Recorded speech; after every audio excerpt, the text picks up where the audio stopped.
If your name's Ian McAdam, thanks for your email. I'm going to get to that shortly. Internet speeds in Australia aren't something that we can hang our hat on exactly. Currently, we're ranked 28th out of the 34 OECD nations for connectivity speed. I didn't know that. Okay. Yes. But that will all change, of course, when the high-speed fibre network is fully rolled out. Both sides of politics agree that a national broadband network will be essential to making Australia a leading digital economy. So, to learn a little bit more, we sent Simon Reeve out into the field. It's $37 billion, Nat. It's controversial, but it is happening. I think your cousins would love to see this in Melbourne. We should send it to them. The Swan family in Bendigo are about to upload young Jackson's underwater efforts with his new camera to the rallies in Melbourne. Like kids around the world, Jackson and sister Brittany are well versed in the YouTube process. But it's slow. So what should we call it? Jackson's Underwater Spectacular. There you are, Simon. Thank you very much, Jackson. Now, that's all well and good, but Uncle Dave might not have the 251 minutes it's going to take for that video to upload to YouTube. I could drive to Melbourne, but call the freeway, peak hour traffic, that's all too hard. So, we have a plan, and that is where Rod comes in. Welcome, Rod. Rod is a pigeon flyer, and this is? Gregory. Gregory. How long do you reckon it's going to take Gregory to reach Melbourne? Simon, with the wind and the conditions today, I reckon it'll take him about 2.5 hours. All right. Jackson's Underwater Spectacular is loaded up on this USB stick. That's going on Gregory, and we'll be good to go. Rod, I feel a bit emotional. What should we say to Gregory? Simon, all we can say, Gregory, good luck. Make it home in your fastest time. Good luck, Gregory. So as Gregory takes on the elements and the big file takes on the internet, we cut away to the Melbourne suburb of Brunswick. The Serratore family have been trial NBN users for months. Michael and Mimi were among the first to be hooked up. The small box on the side of the house, a badge of pride. Also, my age, I don't want to be left behind. And with modern technology, unless you try to go forward, you'll be left far behind. Son Adrian isn't simply dropping by mum and dad's for the food these days. I can envisage one day where literally everything will just be run through the internet, and a lot of people will probably gasp at that and say, oh no, we can't allow that to happen, but that is the way of the future. Recently we went away overseas, my wife and I, and be able to communicate with the parents thousands of kilometres away in crisp, clear voice and image was fantastic. It was almost like we never left the country.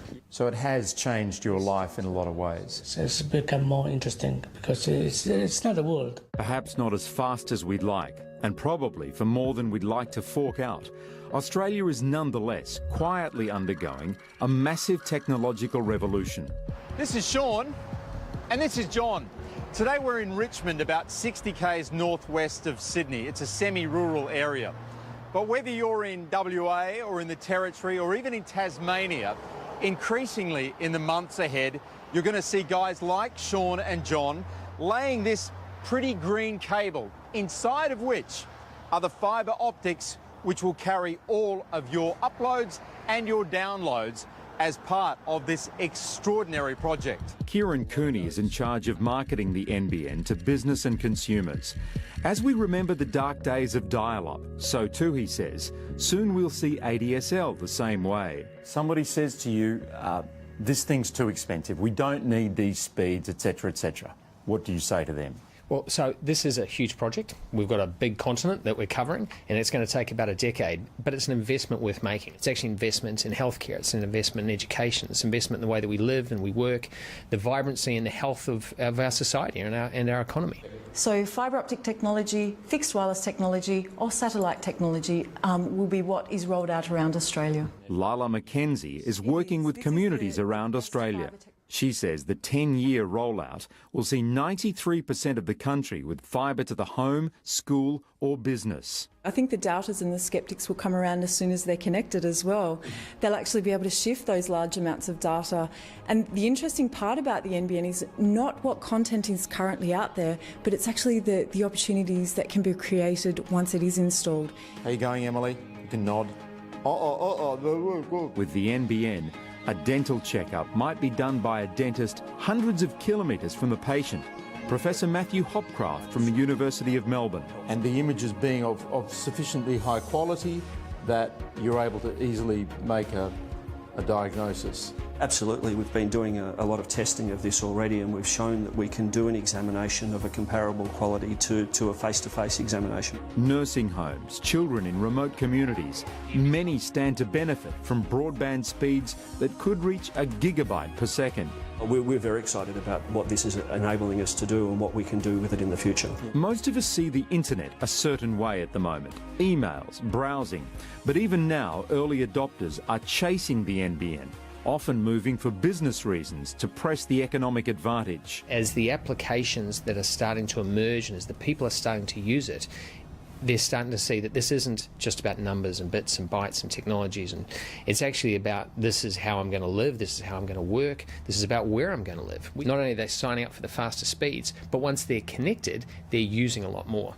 On average, the average NBN customer uses about twice the average Australian broadband customer, about 50 gigs a month compared to about 23 gigs a month. The debate around the NBN ahead of the election is the government's plan to take fibre to the door versus the coalition plan to take fibre to a street corner and then connect to home via the old copper wire network. For some years, I worked on a science program, Beyond 2000, where we were always using analogies to try and explain difficult concepts. The best analogy I have for this story is a freeway. At how many places around the country are they retrospectively adding lanes to freeways at great cost and great inconvenience to the public? This is not an issue for me about politics, it's an issue about logic.